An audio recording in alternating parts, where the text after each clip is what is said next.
ಯಾಕೆ? ಅದು ಮಾತ್ರ ಕೇಳ್ಬೇಡ.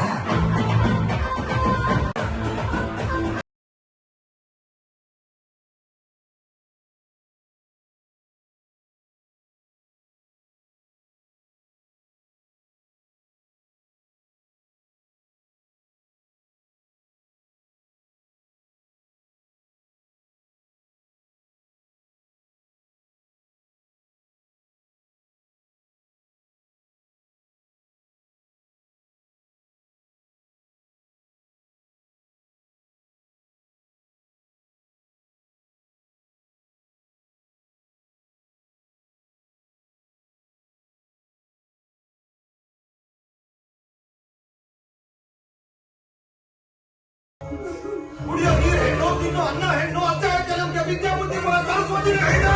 ಅದೆಲ್ಲದಕ್ಕಿಂತ ಹೆಚ್ಚಾಗಿ ಹೆಣ್ಣು ಸಂಸಾರದ ಕಣ್ಣು ಕಣ್ಣು ಕಣ್ಣು. ಕಣ್ಣಪ್ಪ, ದೇವ್ರನ್ನ ಎದುರಾಕೊಂಡ್ ಬೇಕಾದ್ರೆ ಬದುಕ್ಬೋದು, ಗೌಡ್ರನ್ನ ಎದುರಾಕೊಂಡು ಈ ಊರಲ್ಲಿ ಬದುಕಕ್ಕಾಗಲ್ಲ. ನಮ್ ಗೌಡ್ರ ಅಧ್ಯಕ್ಷತೆಯಲ್ಲಿ ನಡೀತಾ ಇರೋದಿದ್ದು